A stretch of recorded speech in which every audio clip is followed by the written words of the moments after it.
Hello, Canucks fans. Welcome back to an episode of Canucks Conversation brought to you by Bet365. We're coming to you from the Pacific Toyota Dealer Studios.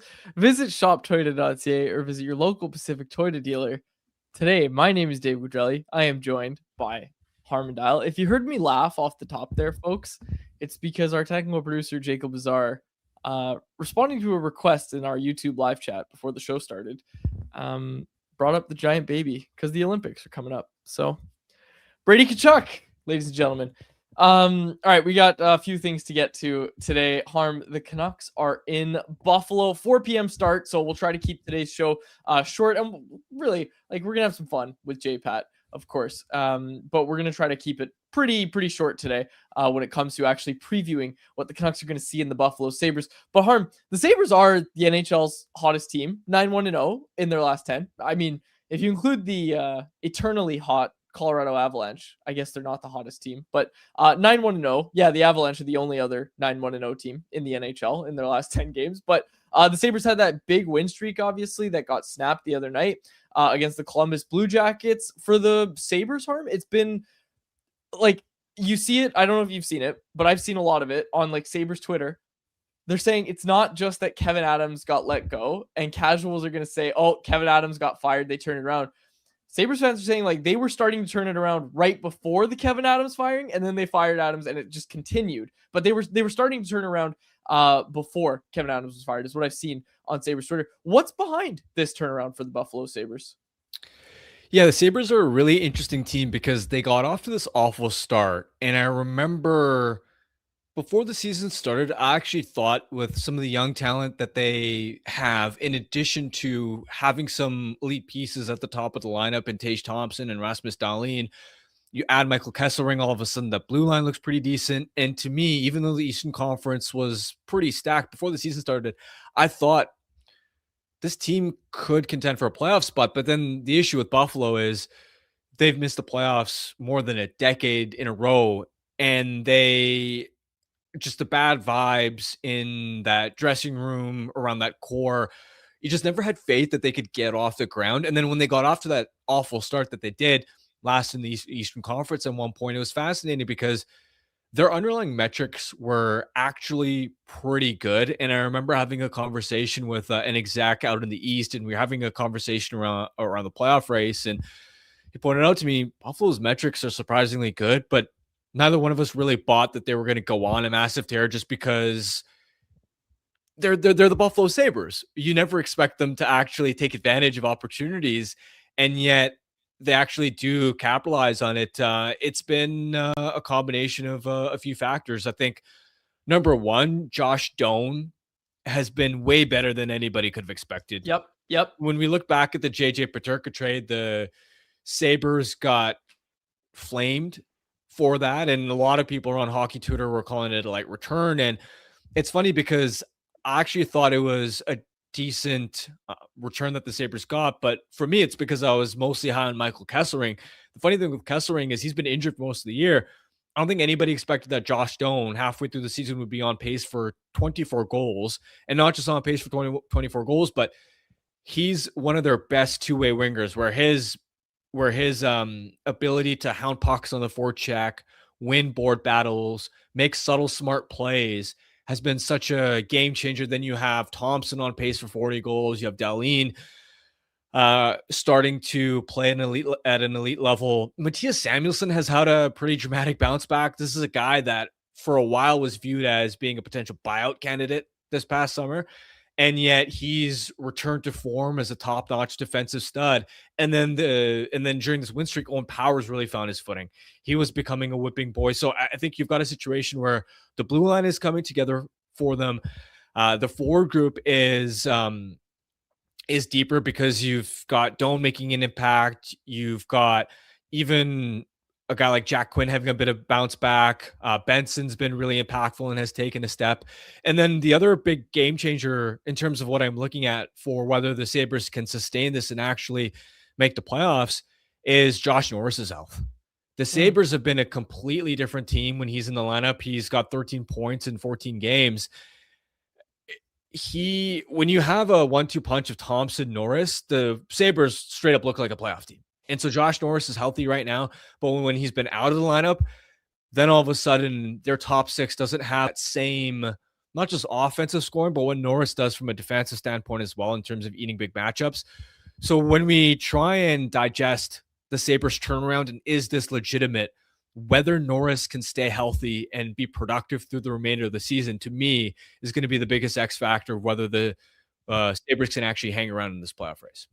And we didn't even mention Bowen Byram, who's on quite a hot streak himself. 7 points.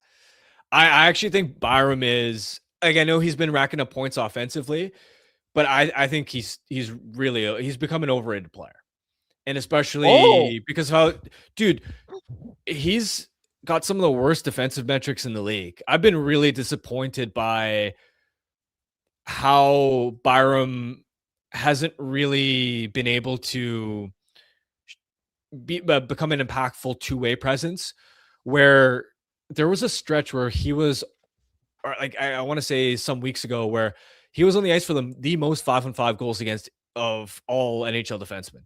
And even now, you look at Byram's numbers, the Sabres give up more shots, they give up more scoring chances, and they give up more goals against than they produce offensively when Byram is on the ice at 5-on-5. He can't drive a pair on his own. So while he does the flashy offensive stuff, dude, and we saw this. We saw this when the Canucks were in town. I think it was Max Sasson in that game, just or one of the speedier Canucks torched Byram on the rush for a goal, and I was shocked at how lackadaisical he was defending that play. And then the next shift as well, the Canucks dumped the puck in, and Byram was almost afraid to initiate contact on that defensive zone retrieval, and Linus Karlsson was just cleanly able to pick that puck up.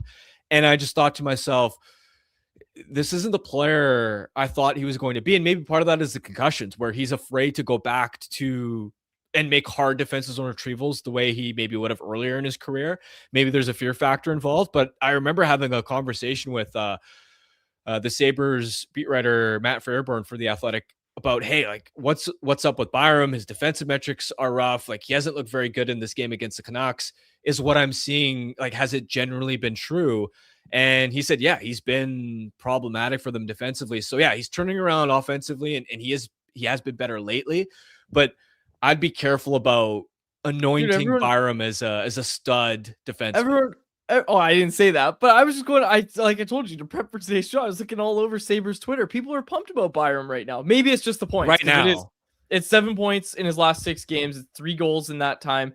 3 goals in his last 5 games, actually, with a 2-goal game in there as well. So people were really excited about Byram. But people in the chat here are very happy that you pointed this out, because Byram's been connected to the Canucks before. Exactly. And this is why I came in hotter than I probably would have if it was any other player, is because it's easy to look at Byram and with his pedigree as a really high draft pick, the potential that he showed when the Colorado Avalanche won the Stanley Cup and he played the most 5-on-5 minutes of all Colorado skaters in that series.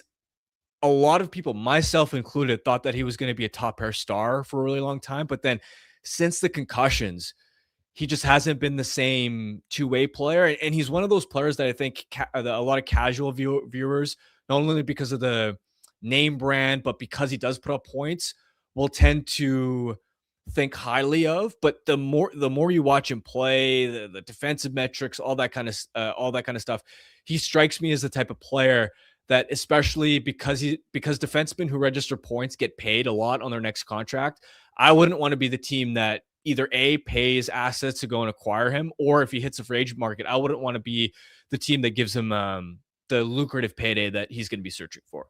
Last thing I have on Buffalo for now, because we got to get to JPat. Did you see Tage Thompson describe Zach Benson as white trailer trash? Yeah, and quote, probably one of the dumbest human beings I've ever met. And it was a compliment. Like, it started, like, oh, how's it been playing with Zach Benson? And he's like, oh, he's an absolute beauty. He's one of the dumbest human beings I've ever met. Yeah, it's a great quote. It was all in a loving way. Of course. The same way you'd rib one of your buddies, but. Yeah. Chilliwack, BC's, for those that don't know, Zachary Benson being described as white trailer trash. Oh, and also with Benson, I remember at some point, like, didn't his family own like a traveling circus or something? And he would like There was something like that, or like his family worked with the circus and he grew up like around the carnival. Like there was something like that I remember with That that rings kind a of bell. I have never heard this. Get everything you can for that for anyone else. We're going to talk about Okay, here we go. Yes. His family owns a traveling carnival in Chilliwack. Then they travel around Western Canada. Benson spent his childhood assisting his parents at carnivals. What? Yeah. Like There you circus or carnival? Those are two different things. Yeah, I think it's actually like a carnival, not actually a circus. But like the carnivals that pop up in mall parking lots throughout the summer, those kind of things. Yeah.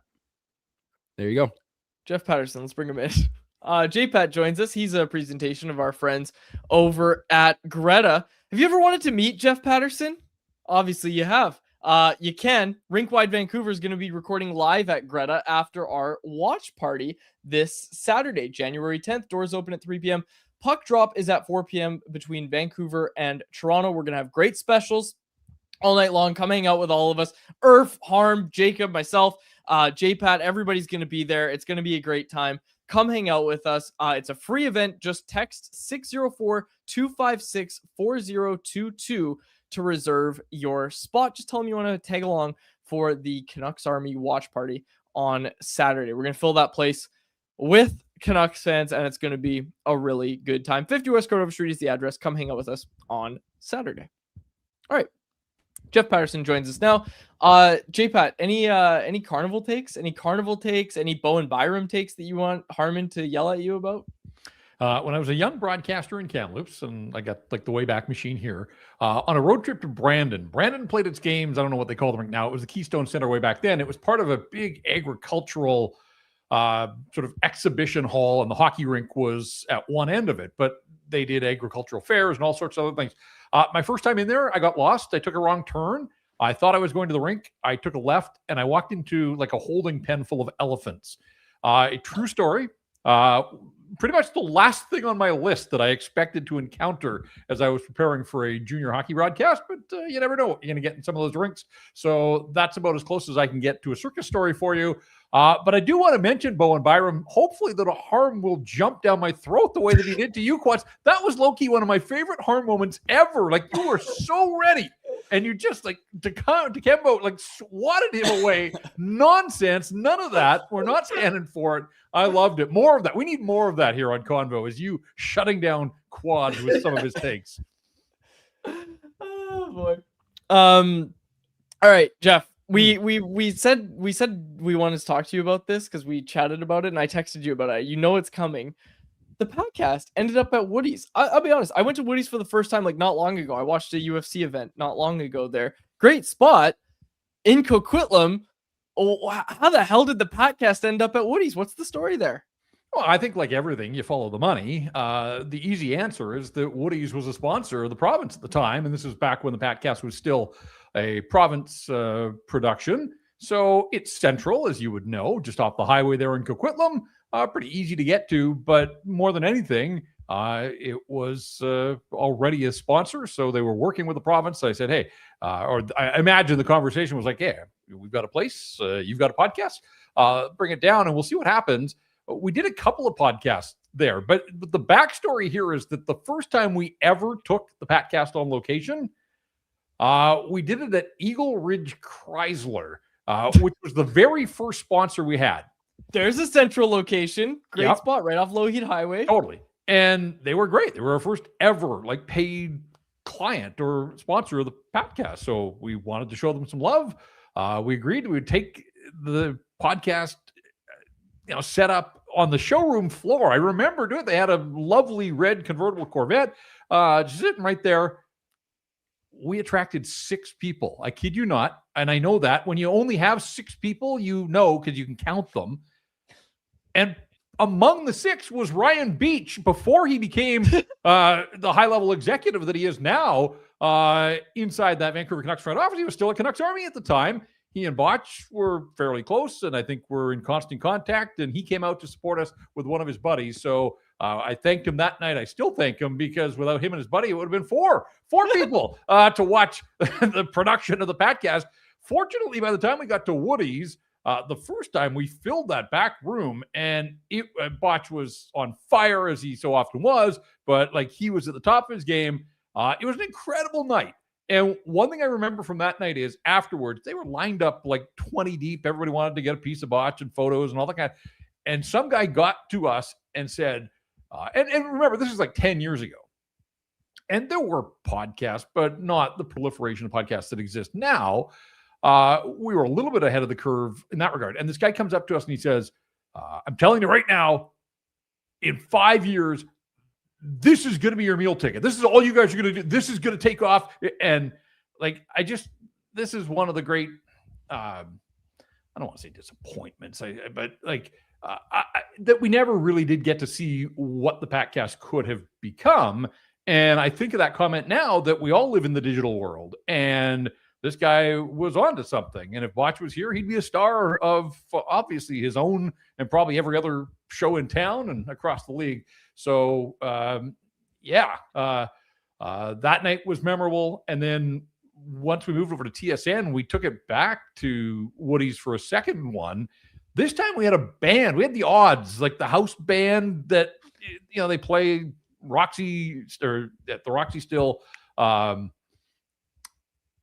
don't know how we ended up with it became this massive production number. It wasn't just a live podcast on location. We had a house band.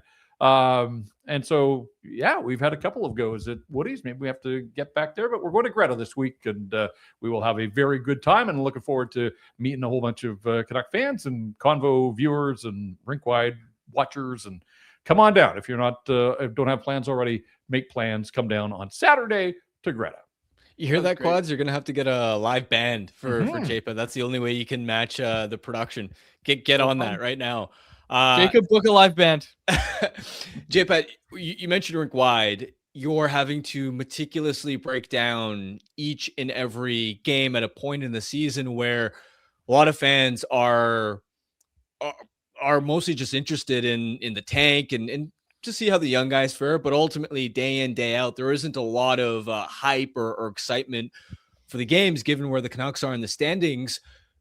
The question I have for you is, if you're a Canucks fan and you're wondering when you're watching these games, if you're tuning in, big picture, what actually matters, what would your answer be? What should fans be paying attention to that would actually matter in the big picture? Well, first of all, this is where I draw on years of experience of dealing with seasons that are going nowhere at the midway mark. I've been here and done this way too many times, so I'm sort of comfortable in that regard. But you're right. We always say on Rink Wide, we just deal with the material they present us. And so, as we try to break down games, all we can do is watch what is there. But when you are sitting 31st and spinning your wheels, and now still have a second half of the season still to come, I had this very question in the Monday mailbag at Canucks Army this week. And look, even on the worst teams, there are still intriguing storylines. For this group, it is the deployment of all those young defensemen, and not just the deployment, but the growth. Like from game 41 to the end of the season, we look back, like how much true development have we seen from Tom Willander and Zeev Bouillon? And the DPD situation is a little dicey right now that he can't get into this lineup ahead of P.O. Joseph. I don't know that I like that decision, but that's kind of where we are. And then, I like Liam Ogren getting a shift in overtime, and not just a shift. He had the Canucks only shot against the Bruins in overtime the other night, and he used, all of his talents, his speed and his size. And I thought maybe he had even drawn a end It didn't happen that way, and they end up losing. But I want to see more of that. I don't need Brock Besser in overtime anymore. I don't. Sorry, Brock, but overtime's not his forte. I want to see them put some of these younger guys in higher leverage situations. And, when they get Rossi back and they get Connor Garland back in the lineup, the other night, maybe Besser sort of had to play in overtime just because I didn't like the other options with who was in the lineup. But when they get anything back close to full health, I want to see them put some of these younger players in situations to see what they can do. And it's one thing to amass this collection of younger players, but just saying that you got young players doesn't matter. You got to get out there and see what you've got and see what they can do for you.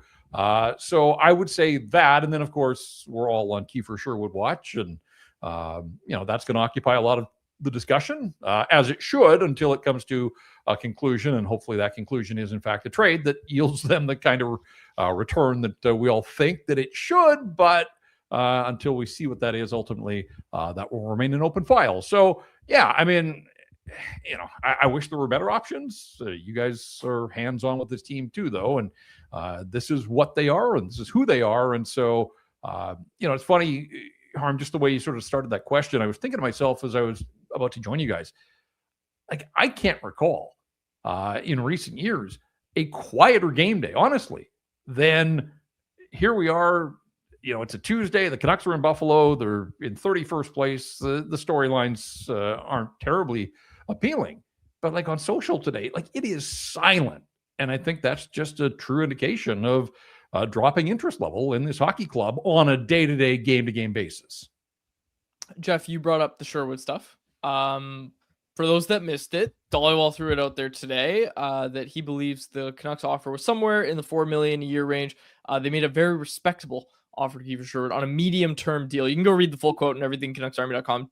Donnie and Dolly obviously posted it as well. But Jeff, when Harmon and I had this conversation about Elliott's report on Saturday, we did this on yesterday's show. We basically said, okay, this seems like the Canucks trying to create a market. They're not going to be that serious about it, that type of thing. We were kind of downplaying it a bit, and we had the idea that there's no way that they're going to sign Kiefer Sherwood. But what I brought up was, well, they might do it if it's like, well, we got it way below market value. And let's be honest, $4 million a year is below what he'd get on the open market. Guy might score 30 goals this year. Look at the free agent class. He's leading all UFA skaters. I found this today, by the way. He's leading all UFA skaters in goals.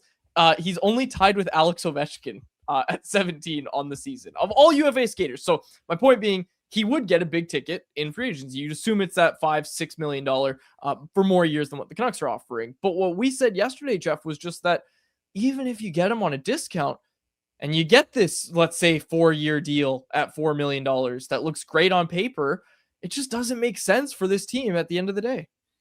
No. And first of all, 4x4, not getting it done. Nowhere close. I think the Canucks would have to get somewhere in the neighborhood of $25 million of total compensation for Kiefer Sherwood and his agent to even listen to a discussion. So if the report is, $4 million a year at 4 or 5, 4 is 16. That's not going to get it done. Even $20 million, for the reasons you just laid out there, I think Kiefer Sherwood is probably in his best interest to get to the open market to ultimately see what he can fetch. But from a Canucks standpoint, and look, in a perfect world, Kiefer Sherwood's the kind of player you would want to hang around. Goal scorer, physical, low maintenance, coach's dream, just shows up, plays hard, leads by example, all those kinds of things. The only way it could make sense, in my mind, is if the Canucks somehow could clear out a couple of those contracts of other veteran wingers. But even then, you're not getting much in return, and you may have to sweeten deals. This guy is the best unrestricted or pending unrestricted free agent trade chip the Canucks have had in a generation, essentially, and they need to collect on the return there. So even if you could somehow shake free of Besser and Garland or Garland and DeBrusk, again, I just would see this as a massive missed opportunity to sort of line the nest for the next wave of what you're trying to do here, because those other guys are not fetching you anything close to what Kiefer Sherwood could in return. If somehow in their world, keeping Kiefer Sherwood on top of these other guys, like, explain to me how that could possibly, how is there a single person that could think that makes sense when you already have DeBrusk and Garland and Besser, and I know Elias Patterson's not a winger, but he's also locked up long-term at big money into his 30s. And I make this point, like, to what end? Like, what? This group has won nothing. So, like, on top of it not making sense to keep individuals around that are all in the same age group and locked up long-term, collectively, the group, aside from one outlier season, has done absolutely nothing. It boggles my mind to think that that's even contemplated in the front office at Rogers Arena. World Juniors wrapped up yesterday. Sweden won gold.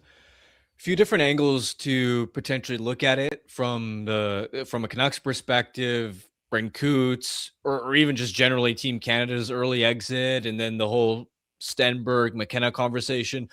I'll leave the floor and the topic open-ended to you. Just coming out of the World Juniors, what are you itching to talk about? Do you have a take coming out of the World Junior tournament?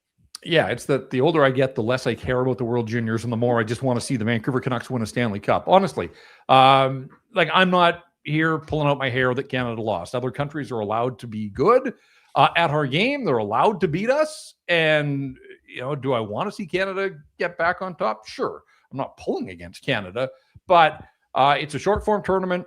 Things happen. Canada was a little loose defensively, obviously, in too many games there. I wasn't upset with the role that Braden Coots had. That's mostly a 19-year-old tournament. He's an 18-year-old. The fact that he made the team, I think, can be seen as a positive for him and his growth and his development. There's a possibility that he can play again next year. I like the idea of him getting a chance in Edmonton, basically his hometown. I think that would be a pretty cool story, but we're getting way ahead of ourselves, and let's see where he is at this time 12 months from now. But ultimately, Gavin McKenna put up a bunch of points, a lot of them on the power play, had his moments, but I think it's pretty clear that, there's still growing to do in his game. But of course, he hasn't even played in the National Hockey League yet. So he will grow and he'll get better. He's still a pretty damn attractive prospect, but Stenberg had the better tournament and looks more NHL ready right now. And so, ultimately we'll see where it goes, but, I sort of said it flippantly off the top, but I did watch the tournament kind of at an arm's length. I mean, a lot of the games overlapped with Canucks games, and that's the job. And that's where my focus was.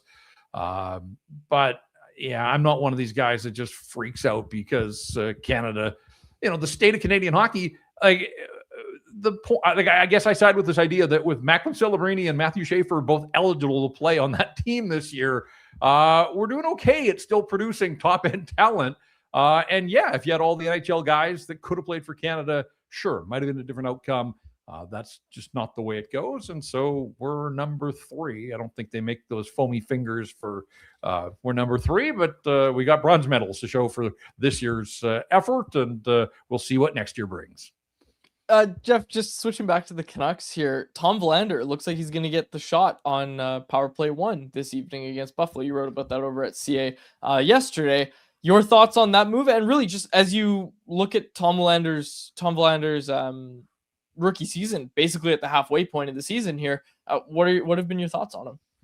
I think he looks pretty comfortable. He got a chance the other night to work the top unit, and there's certainly poise. I think that's one of his strong suits. I want to see him still mature physically. I think back to the goal that Ryan Reeves scored in the game right after Christmas there, where Verlander didn't stand a chance. And look, Ryan Reeves is bigger than just about every guy that is in the National Hockey League. So he's not alone in trying to fend off a player like that. But it just sort of underscored he's got to fill out. He's got to get stronger to win those types of battles. We've seen a few other examples, but he's sort of that modern defender that defends with his skating and his smarts. And so I think there's been a lot of good in Tom Verlander's game, and the fact that they're giving him opportunity now. Again, I think this is the right move.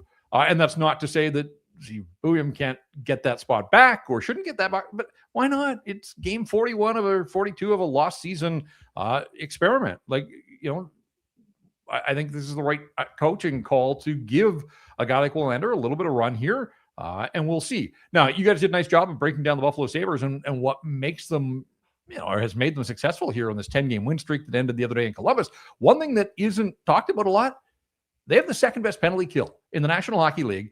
So when we're talking about Verlander running the power play, just keep this in mind, and this is the context. They're going up against one of the best penalty kills in the National Hockey League. Sabres have given up 6 power play goals on home ice all season long. Buffalo at 16 has given up the fewest power play goals in the league. Canucks at 35 have given up the most. So, basically 19, 20 goal difference. You think about that. If the Canucks had reduced their power play goals against by even 10, might that have yielded a few more points? Might that have gotten closer to Adam Foote's promised land of being right there in the playoff hunt? So I'm just kind of curious to see what the Canucks power play looks like against this Sabre penalty kill. I have to go and dig a lot deeper to find out what ultimately has made the Sabres so successful on their penalty kill, but just know that they're starting this road trip going up against a team that gives up next to nothing while shorthanded. So kind of curious to see what Willander will do with this opportunity. And they've got Hronek and Buyam together. They're going with the two defensemen set on that second pairing. And ultimately, they scored the other night, although it was a bit of a cheapie with the bounce off Charlie McAvoy, but it still counts as a power play goal. So let's see what the power play can do tonight against the Sabres.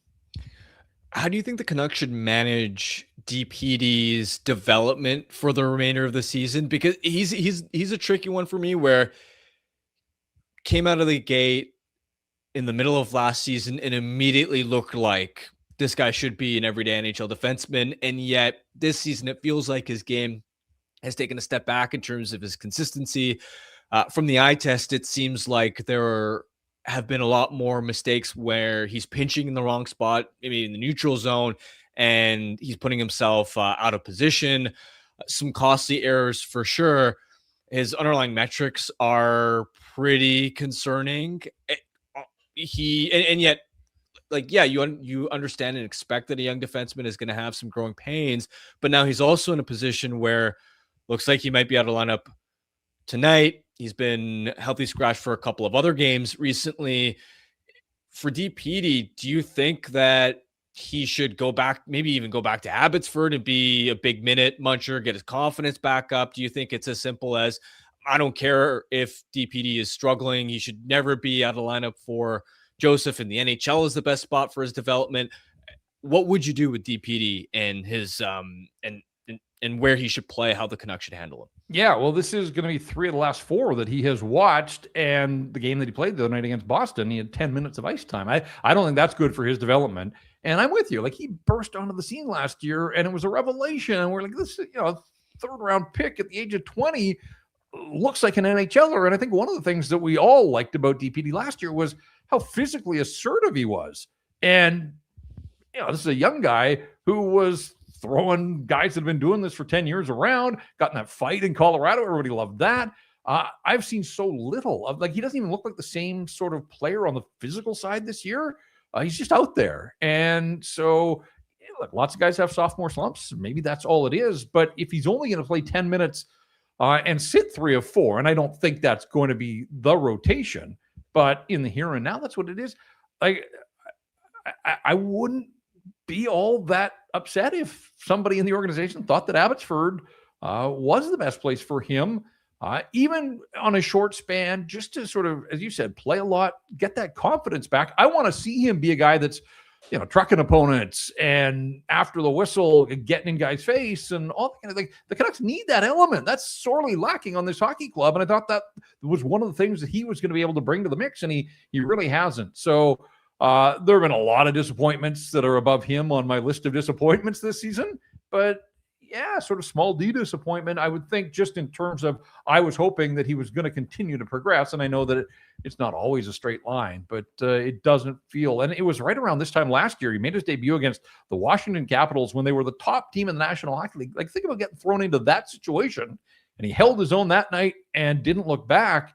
And here we are a year later, and it does sort of feel like he has regressed just a little bit. So if they think that he's not an everyday guy, you can get him down to Abbotsford without any issues. I see some upside there in having him regain his confidence. Abbotsford could certainly use his help, and so we'll see where it goes. But I do think it's a situation worth monitoring as we move forward here into the month of January. All right, Jeff, I want to read you some listener chats. We got a super chat here. It's from Revenge of the Six. He said, sadly, no podcasts in Vancouver with F-bombs since JPat. Again, talking about the podcast. I forgot about that part of it. There's other ones I want to read to you as well. It was, Brad said this in the chat. PatCast was great for behind the curtain content. JPat talking about travel issues, Botch talking about the shared drive from Tampa to Sunrise, good times, and Wheeling in the chat said, I used to be listening to the PatCast instead of listening to my teacher in school. The rental truck from Tampa down to Sunrise. Yes, one of the few times in my life I've been behind the wheel of a pickup truck. Did not have the experience. Botched. Absolutely loved the mess I made of the parking job at the. We stopped for lunch somewhere close to Sunrise and the rink down there, and took up like 3 parking spots, and he couldn't get enough of that. But that was the beauty. It was the beauty of the PatCast. It was 2 guys that were on the road and living the life essentially of a lot of people would love to have had those jobs. And we recognized that the hockey club wasn't very good. So sitting there and breaking down the minutia of the hockey club wasn't going to cut it.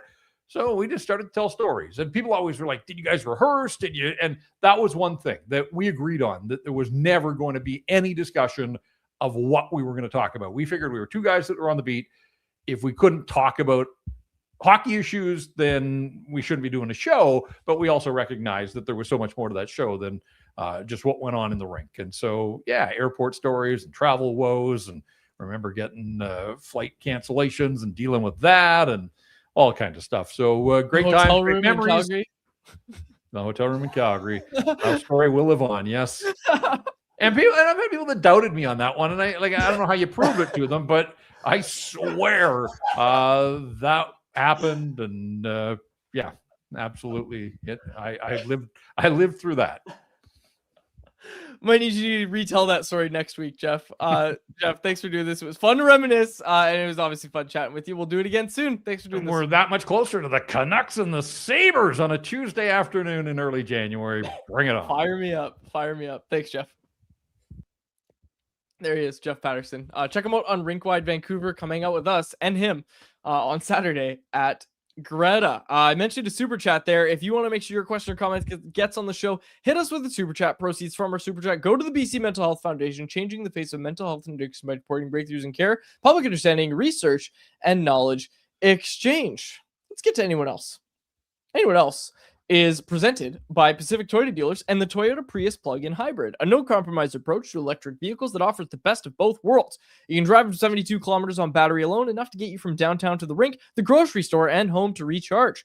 It seamlessly transitions from electric mode to the gas engine for a combined range of 962 kilometers. There's no sacrifices when it comes to horsepower style with its sleek, low, and wide exterior and sophisticated interior. It's loaded with tech that's actually easy to use. You can plug in to recharge at home or at one of the over 2,000 public charge stations in BC alone. And now you can lease a 2026 Prius plug-in hybrid SE from $109 weekly at 3.99% APR for 64 months with $3,300 down. Visit shoptoyota.ca or your local Pacific Toyota dealer today.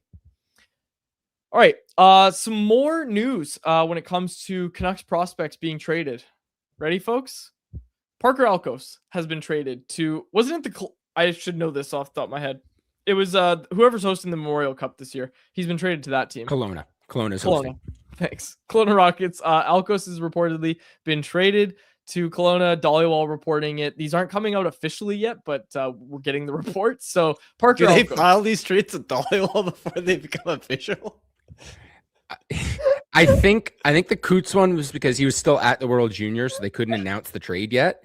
I don't know why Alkos wasn't announced though. No, Alkos has been announced. The Edmonton Oil Kings have announced it, but the Coots one was specifically because Coots wasn't with the team to be traded, right? So I know they never want to announce trades when guys are at the World Juniors because there's probably some rules within the CHL about that. So how well does it pay to be a GM in the Dub?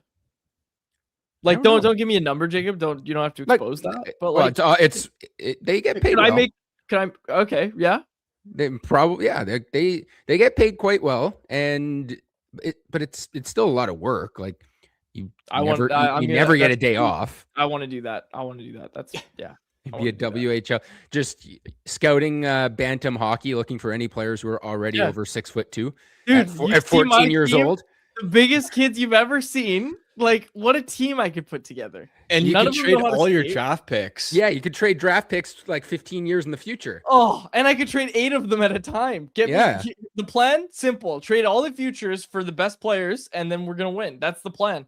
Man, you know what? I am available. Jacob, link my email in the description just in case anyone's listening to this and wants to hire me to run their junior team. I'm available. Harmon could come with me too. Oh, that'd be great. Director of analytics for WHL team. Yeah, he could work his way up. No, I'm gonna join a rival team just to beat yours. Oh, come on! And we're gonna pick, instead of the tallest guys, we're gonna pick the most skilled, talented. We're just gonna do a revolutionary thing and just pick the best hockey players. Dude, you're gonna be at rinks. I'm gonna be knocking on farmhouse doors. Gonna go door knocking to find my team. All right, Lawrence Gilman lands in Columbus.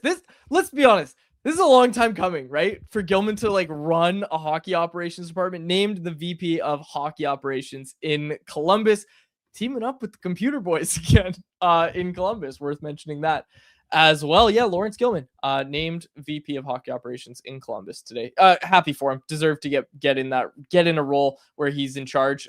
Really happy for Lawrence Gilman. 100%. He's a really sharp guy. I'm curious to see what they do in Columbus as well, because that franchise is at an interesting fork in the road when it comes to, they've got a lot of young players. They're hanging around the playoff race, but are on the outside looking in, and there's some pressure on them over the next couple of years to take that next step, because Zach Werenski is going to be eligible for our unrestricted free agency in 2 or 3 years. So similar to the Quinn Hughes thing, the Blue Jackets are going to feel some pressure over the next couple of years to really take that next step and entice Werenski to stay. And it's especially notable because Josh Flynn, who was the assistant general manager there, just recently he went to take an AGM role with the Buffalo Sabres because he was really close to Jarmo Kekalainen, who of course previously was former general manager of the Blue Jackets. But typically when an AGM, it's pretty uncommon for an AGM to make a lateral move, right? Flynn went AGM to AGM with another organization. Yeah. So clearly, and Flynn was more of a future, right? More of a sharp, modern, forward-thinking kind of a guy. So I imagine the Blue Jackets wouldn't have let him go unless they knew they had another sharp candidate that they could really quickly bring into the fold. And clearly that's what they brought Gilman in to do. And Cody just pointed out in our chat, Lawrence Gilman, Stanchies reader. Did you know Lawrence Gilman reads the Stanchies? Or I actually didn't know that. He at least did once, because Cody wrote the Stanchies one night, and he included, I think it was some stuff about the Abbotsford Canucks. Cody, correct me if I'm wrong, but he included some sort of stat, like Cody does all his tracking for the A, right? Or he did do it. But Cody wrote something. He did like some sort of stat, and Gilman was on a Sekeres Price hit, and he cited Cody's Stanchies and like as his source. It was awesome. That's awesome. He at least read one Stanchies. I'm praying that Lawrence Gilman knows about Chaos Giraffe and that he knows all the Stanchies bits and he just knows them all. That'd be great. Yeah, so Lawrence Gilman, good for him. Okay, did you have anything else? Oh, can we get to the Zane Pre stuff? Did you see some of it? It's just, go ahead, set it up. Okay, so Zane Pre, I don't know how many people saw it, but a few days ago, I want to say it was earlier in the World Juniors, maybe on New Year's Eve. He had some throwaway comments about, I think he was asked about being a more outgoing personality, and I'm paraphrasing, of course, but he essentially said, yeah, I think a lot of NHL players today are robots and don't say a lot, and I want to break the mold, show some personality, because I think it's the best way to grow the game. Which, truly factual statement, nothing 100%. Controversial about that. And then yesterday, Josh Clipperton had a follow-up, and Zane Pre issued an apology for those seemingly innocuous comments. I want to pull it up, because this is just peak like NHL old boys club. Never want individuals to stand out. Yeah. So some things got spun out of proportion and probably worded things wrongly. ... I sincerely apologize to the Flames organization and my teammates. At the end of the day, that's not acceptable, and that can't happen. And like, we need to get pucks in deep. Seriously. And I don't know if you saw, but at Sportsnet, they wrote a whole article where like they interviewed Uyghur, Kadri, a bunch of Flames players reacting to the whole thing. It became a whole story. And I just hate this about hockey culture, where individuals can't stand out, and there's such a focus on this idea that team first, nobody should be allowed to stick out that Zane Pre, for saying such an obvious truth, has to issue an apology. That's just embarrassing for what was his teammates' reaction to him? Did they have his back or what? I mean, they were mostly fine. They weren't freaking out about it, but they were more just like, yeah, we kind of texted about it and we're supporting him. We'll give it to him a little bit once he comes back, because he is rejoining the Flames. So like, they weren't upset about it, but they were like, clear. The only way Zane would have had to issue apologies if other people came to him and said, hey, like, this is not a good look. Some people are upset. And maybe people weren't upset in the sense of actually being angry or anything, but he clearly ruffled some feathers, which is just sad for the league, because all he did was speak such obvious facts. I can't believe that. That's crazy. Had to issue an apology just because he used the word okay, if he didn't use the word robots, there's no apology. He said robot. So, anyways, all right. So soft. So soft. People in the chat want you to replace that plant behind you. Is there a leaf literally on the ground or like beside it? Oh no, that's just okay. No. They want you to replace it with a lava lamp. Ooh, that's a good idea. Dude, I'm a big lava lamp guy. I loved lava lamps when I was a kid. I am looking at getting an artificial plant. Because I told you, this room, even if you water it, because of the lack of sunlight, I don't know if a real plant is going to survive. So I'm thinking of gripping an artificial one. Get yourself a nice cactus, dude. Cactus are sick. Cacti. Maybe we'll scour the options today, and Jacob, within a week or two, figure it out. Jacob, find Harmon cactus shaped lava lamp. A cactus shaped lava. Yeah. That's what we're looking for. What are we doing here? Make it happen, Jacob. Make it happen. I don't know if that's the direction I'm going in. T. Rogers, Harm should replace it with a hybrid plant. All right. Okay, now there's a lot of suggestions of what you should put in your set there. Karin said get a Lego plant, get a green and blue lava lamp to match the Canucks Conversation vibe. I like that. But people do like this lava lamp idea. No seconders on my cactus lava lamp, but we'll see. T. Rogers said Jacob book a lava lamp. All right, let's get to our Bet365 bet of the day, which is brought to you by our friends over at Bet365. Did I take the Wild last night, Jacob? What happened in that game? I don't actually remember. I didn't write down your bet from yesterday, which is weird. Did take the Wild. I think you took the Wild. Let's see. And they lost. It was I was like, oh, they don't lose in regulation. They lost in regulation last night. So we're moving away from the Minnesota Wild. As soon as I jinx the team, it's just over for them, I guess. So tonight, oh my gosh. Okay. All right. I'm just going to point this out. I'm not taking it as my bet. I'm just looking at the lines. The Buffalo Sabres are minus 165 favorites tonight at home. The Canucks are plus 140. Those are the most lopsided odds on the NHL slate by a pretty considerable margin. 165. Wow. Demko starting? Okay, I don't know, man. Anyways, all right. Take it if you want. No, I'm not going to. I'm not allowed to touch the Canucks. That's against the rules, remember? The listeners set the rules. I'll give you one. I'll give you a good one. Ready? The New York Islanders are taking on the New Jersey Devils. The Islanders are home underdogs. You can get the Islanders money line at minus 105 odds. Matthew Schaefer is going to play tonight. He's playing through his sickness. Minus 105 odds. You can get Islanders money line against the Devils. That was our bet of the day. Whatever your bet is, it's never ordinary at Bet365. Download the app and get it on the game. Use the code NATION at Bet365. Must be 19 plus to play. If you choose to play, please play responsibly. All right, folks, another fun episode in the books. Fill out the Family Feud survey. We'll be playing on Thursday, and of course, we'll be back tomorrow to break down tonight's game against the Buffalo Sabres. Canucks taking on the Sabres, of course. All right, we will wrap it up there. For my co-host, Harmon Dial, and our technical producer, Jacob Zar, my name is Dave Pedrelli. Thanks so much to the episode of Canucks Conversation.